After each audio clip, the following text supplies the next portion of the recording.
Earlier this month, Sony announced it would stop producing physical discs for PlayStation games in 2028, sparking a huge outcry amongst consumers rightfully asking, can we truly own something in this increasingly digital-focused world? And it got me thinking, have we been here before? Luckily, I've got the CNET Archives. Now, is Netflix coming to the iPhone?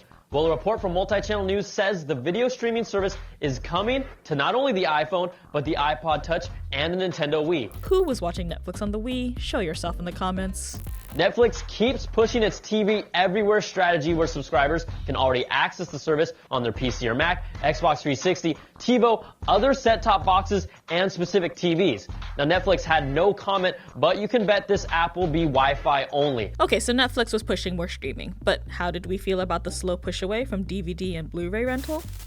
And now for the news. In the headlines this week, Netflix announced that it will raise prices for Blu-ray rentals. A lot. Right now, if you have a Blu-ray addition to your regular monthly plan, you pay $1 extra per month. For the heaviest users, that cost will increase from $1 to $9 per month. For the 3-disc users, the price goes from $1 to $4. It's all part of Netflix's top secret plan to kill Blu-ray. Or maybe Netflix.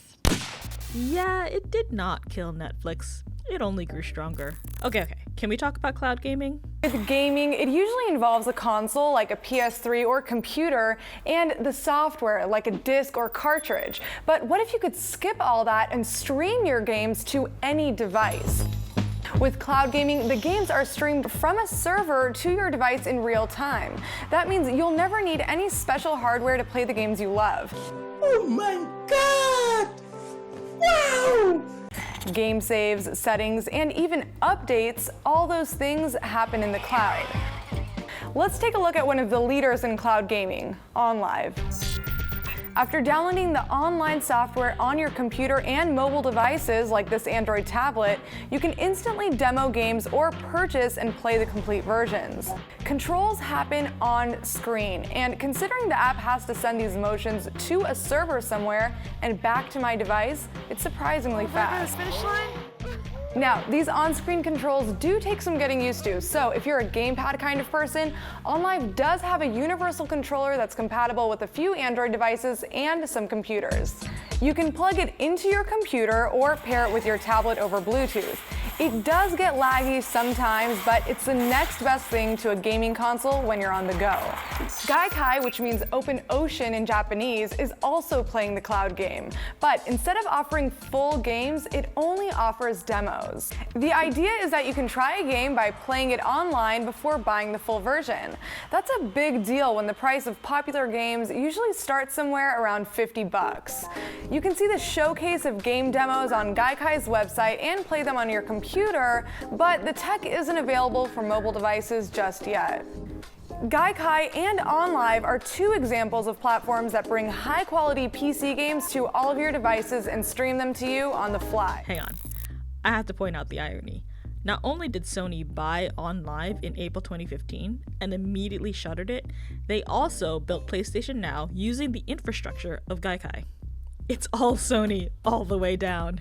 Okay, let's get back to the PlayStation. How about a vintage PS3 review? This is Sony's next generation game console, and it's designed to compete with the Microsoft Xbox 360. The last great backwards compatible Sony console. How I miss you. But Sony has decided to build a system around a next generation DVD format, Blu-ray. That allows you to play Blu-ray movies along with DVDs, as well as CDs and SACDs. The games themselves also come on Blu-ray discs, which have a much higher capacity than DVD, which means you'll start to see much larger games in the future. Now, Sony says the PlayStation 3 is HD out of the box, which is true because it does have an HDMI output on the back.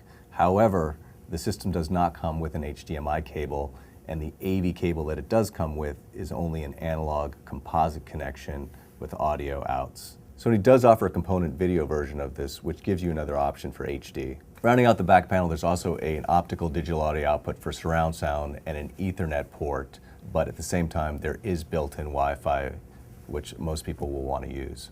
And finally, the PS3 comes with either a 20 gigabyte or a 60 gigabyte hard drive, but if you do want to go larger, it is user replaceable. It is a laptop drive, so to go to something like a 200 gigabyte drive would cost you a lot of money. The first thing you see when you boot up the system, much like a computer, is a login screen. If you own a PSP, you'll immediately notice that the interface, the cross-media interface as Sony calls it, is very similar to the PSP's. Along the top of the bar, you'll find the icons that represent the various features that the PS3 has to offer. Like the Xbox 360, Sony's really trying to make the PS3 a digital media hub and has a lot of media functionality. With the photo feature, you can either take your memory card right out of your camera and play a slideshow from that card, or a thumb drive, or you can copy the images to the hard drive and play your slideshow from there. Similar to photos, you can import your music from a memory card or thumb drive. Under the video icon is where you'll find your Blu-ray movies, as well as any videos you might import from your camcorder or download on your own. Under the game icon is where you'll find your PS3 games, as well as any other games you might have downloaded.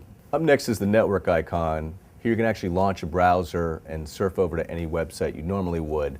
The interface is a little bit clunky, but you can attach a USB keyboard and mouse, and even a Bluetooth keyboard and mouse. You'll also find the PlayStation Store here, which is similar to the Xbox Live Marketplace. Currently, you can download demos of games, as well as smaller online exclusive titles, but in the future we expect to see retro games, Sony's PS1 titles, music, and even movies that'll be available in the Sony Store. And the last thing on the menu is the Friends icon. This is where you will be able to meet both friends and other players online and chat.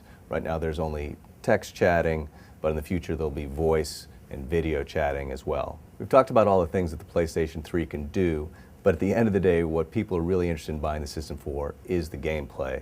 It's always hard to review a new system right out of the gate because it really takes developers a year or even 2 years to make games that are truly impressive for the system.